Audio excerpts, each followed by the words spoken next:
We'll continue with the same chapter, chapter 1, organization in living things. Earlier we have done epithelial tissue. Now the second type of animal tissue is muscular tissue. So muscular tissue are the tissues that forms muscle of our body. And this muscular tissue is made up of muscle cells. All the activities like running, smiling, playing, all these activities are controlled by our muscles. So the muscular tissue, it is further divided into striated muscles, unstriated muscles and cardiac muscles. Now these are the three types of muscular tissue. Let us see the first one, striated muscles. Now striated muscles, they are also known as striped, skeletal or voluntary muscles. They are known as striped muscles. Why? Because in their structure there are stripes, dark and light stripes. And secondly, they are called skeletal muscles. Why? Because they are attached to bones. Now lastly, they are known as voluntary muscles. Why? Because these muscles work according to our will, like moving hands, playing, running, etc. Then these muscles, they are multinucleated. Multinucleated means they have got many nucleus. Then thirdly, they undergo rapid contraction. Now muscles, what they do, they relax and contract and relax. That basically is movement, that helps in the movement of our body. So these muscles, they undergo very rapid contraction, but soon they get tired. Then comes unstriated muscles. The unstriated muscles, they are also known as smooth muscles. Why? Because there are no stripes, light and dark stripes in their structure. And they are called visceral muscles also. Why? Because they are attached to visceral organs, and visceral organs are the organs that are not under our control. Striated muscles, they are involuntary muscles also. Why? Because they do not work according to our will.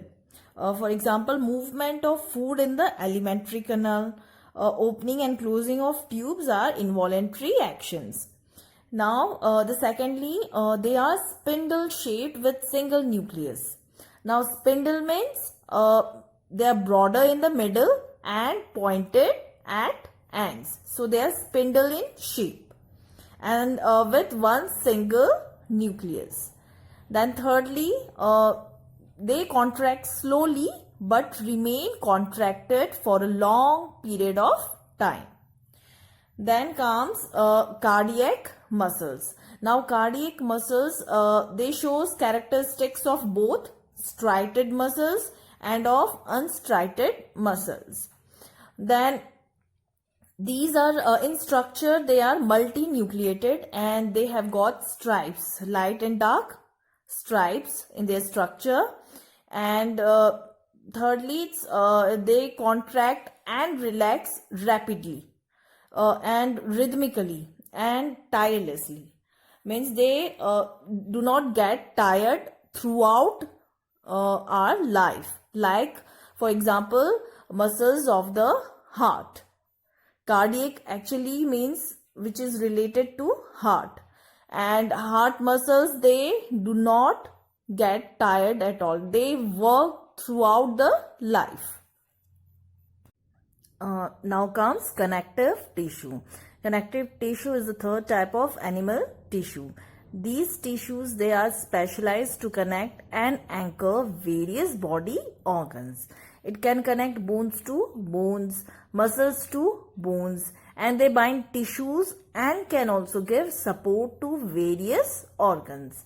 Now this connective tissue, it is of 5 types. What are they? Areolar or loose connective tissue, dense regular connective tissue, adipose tissue, then skeletal tissue, then fluid connective tissue. Areolar connective tissue or areolar tissue, It's a loose and cellular connective tissue, and it consists of fibers, white collagen fibers and yellow elastic fibers. And see, this is the structure of areolar tissue. These are fibers and these are cells, and they are scattered in fluid like jelly like structure, which is matrix.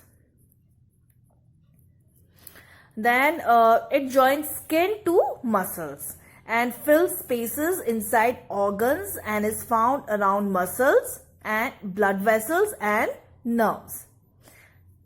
Then comes dense regular connective tissue. Now it is a fibrous connective tissue, and it has collection of densely packed fibers and cells. It is a principal component of tendons and ligaments. Now, what are tendons? Tendons, they are the cord-like inelastic. Inelastic means they are not flexible at all. They are not elastic in nature. Structures that join bones to muscles. Then comes ligaments. Ligaments, they are elastic structures which connect bones to bones. Now, the third type of connective tissue is adipose tissue. Now, adipose tissue is specialized to store fat, and fat is stored inside the cells called adipocytes. Now, they are found beneath the skin and between the internal organs. And what are their functions? Their function is to store fat. So, it is a storage tissue where fat is kept in reserve, and it acts as a fat reservoir. Now, it forms shock absorbing cushions around kidneys and eyeballs, and it also acts as insulators, that is, it regulates body temperature. Skeletal tissue. Skeleton system, framework of our body. So, it is a hard connective tissue that forms supporting framework of the body. It is of two types. What are they? Cartilage and bone. Cartilage, what are they? Cartilage is a specialized connective tissue which is compact and less vascular, and it is located in ear, pinna, nose tip, epiglottis, intervertebrate disc, etc. And it provides support and flexibility to the body parts. Now see, cartilage, they are soft, elastic and flexible, whereas bones, they are tough, rigid and inelastic. Then secondly, they are formed of protein, which is chondrin, and bones, they are formed of protein, ossin, also calcium and magnesium phosphate. In cartilage, it lacks Haversian canal. Now, Haversian canal are the microscopic tubes that are present in bones, and they contain blood vessels. It is present in bones, and there are a number of Haversian canal in bones, but it is not present in cartilage. Then comes its matrix lacks blood vessels. Matrix is jelly-like fluid in which blood vessels are absent in cartilage, and in bones there are a network of blood vessels. Now comes functions of cartilage. Now cartilage, they give support and provides elasticity to the soft tissues, and secondly, it facilitates bone movements as it is a shock absorber, and they are mostly present at the end of all the bones. Then comes functions of bone. Now bone, it provides a framework to attach muscles and other tissues. It protects the internal organs like heart, lungs, kidneys, etc. from internal injury. Then comes, it enables body movements by acting as a lever. Then comes, it serves as a reservoir of calcium and phosphorus. Then comes the production of blood cells. RBCs, they actually occurs in bone marrow, red bone marrow of long bone.